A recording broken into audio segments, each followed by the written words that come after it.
Hi friends, it's Jess with Our Bipolar. Welcome back to my channel.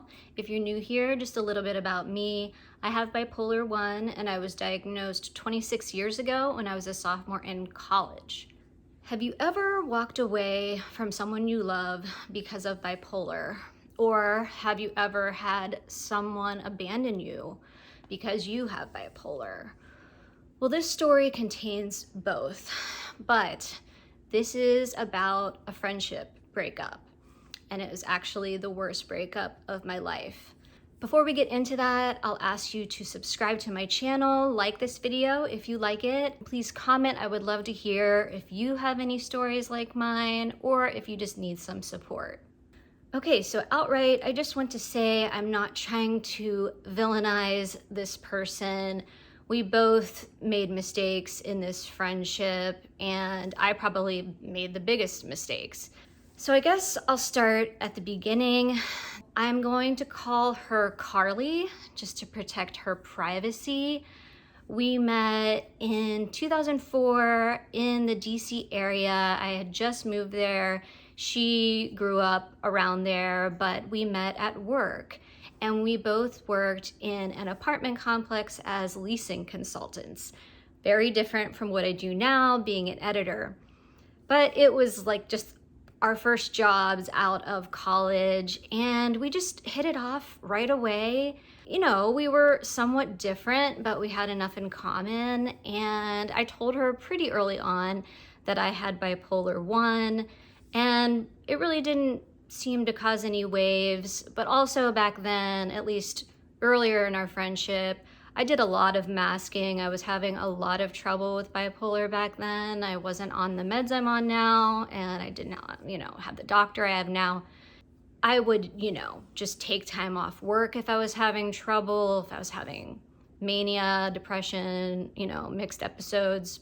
I didn't talk a lot about it. I was trying to fit in. I was young and I just wanted to do what everyone was doing, like go out, go to bars, go to clubs, just do all that kind of stuff that seemed so fun, at least when I was in my 20s. And I was in DC. I was in this city that there were lots of opportunities to go out and meet people. So we became really close friends, best friends. And we had some other friends that were kind of in this little group, and I had kind of, at least in my mind, I had brought Carly into this little group of friends. Time goes on, I meet my husband, Brian. Of course, I met him in 2008, so it had been, 4 years since I knew Carly. And we got married in 2011. And Carly was in our wedding. She was a bridesmaid. I didn't have a maid of honor, so she was, very important person in my life. And we got married in Jamaica. So she made the trip to the Caribbean and stood up for me and our wedding. And after that, it's kind of when things started going downhill. We got married in the spring of 2011. In the fall, my husband actually went back to college full-time to get his bachelor's degree. He had, put off going to college right out of high school. And he was supposed to have a part-time job while he went to school, and that job fell through. We were just relying on my salary, which, I was still pretty young at the time. I didn't make a whole lot of money, and we had just bought a house. And we would have been fine if he had that part-time job. But since he now didn't, it was rough. It was truly one of the darkest times in my life. I mean, I was also coming off the wedding, so maybe that also had a part in the depression. I'm not sure. But just the financial stress was awful. And I went into this very deep depression for, I think, 4 months. During that time, my friendship with Carly and just all my friendships deteriorated. I wasn't putting any energy into friends. I was working and that's it. My friends would text me, Carly included. I, most of the time, would not respond. I would give one-word answers at best. And I couldn't call them and be like, let's hang out, let's go out to dinner, let's do these things. I didn't have any money to do that. I was so depressed, it didn't occur to me, like, just invite people over to your house. Like, just, you know, do anything you can do to maintain those friendships. I just couldn't. And I also wasn't getting a lot of friends reaching out to me and just making sure I was okay. And I don't know if I ever even said like, hey, I'm depressed. I don't know if I had that kind of awareness.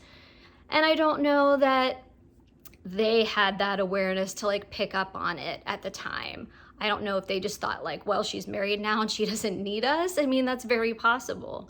So I wasn't having people reach out and like get me on the phone and, you know, make sure I was okay. So I also felt abandoned by them in that way, and by Carly. And I thought, you know, if these are my really close friends, they should be checking up on me, and they're not. So time goes on. It's now the new year. Brian does get a part-time job, and the depression lifts almost immediately. And I'm like ready to get back out there. So I'm trying to contact Carly most of all. She was my closest friend at the time. And I'm just kind of not hearing back from her. I feel like I'm chasing her to try to hang out. I just feel really ghosted, like it had just continued when I came out of that depression. I mean, who knows what she was feeling at this time? Maybe she thought I had ghosted her during that depression. That's very possible. I mean, she knew I had bipolar. She knew that I was also trying a lot harder to be healthy at that time and to be stable with bipolar. I was not wanting to go out drinking as much. I was trying to cut back on alcohol. I was also trying to really preserve my sleep and not stay out as late. Maybe that wasn't as fun. I mean, it wasn't as fun. Let's be honest. It wasn't as fun for me either. And Carly's all about fun. Let's just get that out there. Okay. She's a very sweet, caring person, but she is all about the fun. So like I said, I feel like I'm chasing her to hang out with me, and I'm hearing from other mutual friends that they're hanging out with her. And I'm like, wait a minute, like, why am I not getting an invite? We're all friends here, and I'm not being included. And these are also people I've introduced to Carly. Okay, so then I'm feeling even worse, and I'm getting upset with those mutual friends as well. So it kind of goes on, and we finally do make plans, like all kind of our whole group of friends and these mutual friends, to go out one night.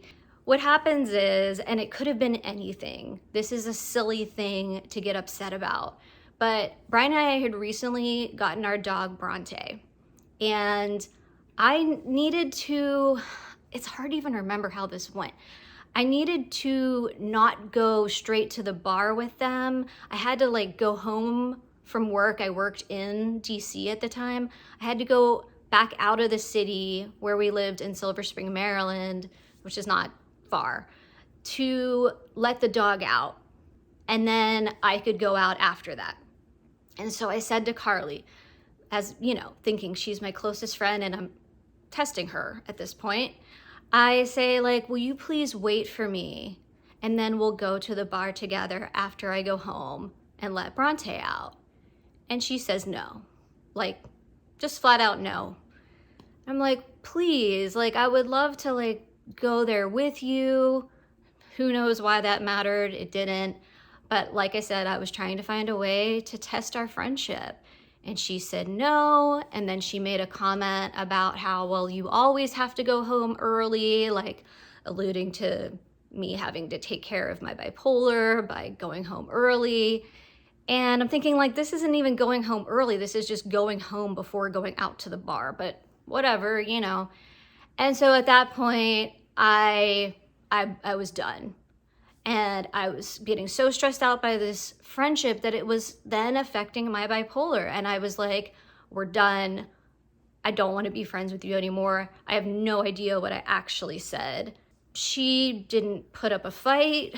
She didn't ever call me in the coming weeks and say, you know, this is silly. Like, I love you. We are close friends and we need to work this out.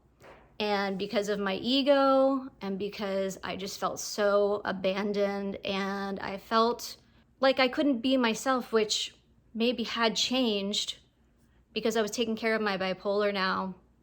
But I was like, you know, she doesn't like who I really am. Who I really am is someone who has this mental illness, and I do have to take care of it, even though I was the one who broke up with her. Because I had to break up with her. She was already breaking up with me, right? But I had to be the one who had the upper hand because I knew it would hurt less if I was the one doing the breaking up. It was brutal. Like I said, it was definitely the hardest breakup of my life. Like I said, she never contacted me and tried to fix it, and I knew she wouldn't, because really she broke up with me, and I just put the final nail in the coffin. That breakup honestly took me years to get over. So for the following, I'd say 2 or 3 years, I would see pictures of her and other friends, like on social media. And it was weird when I would first see them, they'd be like, wait, why am I not in that picture? And it's like, oh yeah, you're not supposed to be in that picture. You have broken up with her. And all of these friends basically just went along with her. So it was hard. And like I said, it's now been at least 10 years. I do see her on social media a little bit still.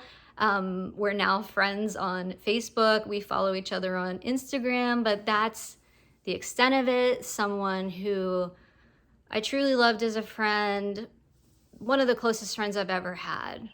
But this experience taught me a whole lot about myself and about how I want to approach friendships. And I have learned that for my mental health, I do have to be very careful. And I have to surround myself with people who know me, the real me. I don't mask anything anymore. If I'm having trouble with bipolar, I am honest with them. You know, I may not get into every little detail, but they know what's going on. They know that I may have some limitations, and that's just part of being friends with me. I also don't allow a situation like this to brew. Like if there's something going on, if I'm feeling slighted, if they're feeling slighted, we need to talk about it. I don't just let it go until we're basically not friends anymore, but you know, we're acting like we are. It really has taught me a lot. And you might be thinking, well, why don't you reach out to her? Why don't you see if you can become friends again? I mean, no offense to her. She's a great person. I don't want to be friends with her again. I mean, after that kind of a situation, for me, it's way too stressful. And it could affect my bipolar, and I have to protect myself at all costs. And I'm willing to do that. And I have so many great people in my life. I have great friends. I have a wonderful relationship with my husband. I have a daughter. I don't need to go back and try to rekindle something that was obviously dead. Thank you for watching this video, and I'll see you in the next one. Bye.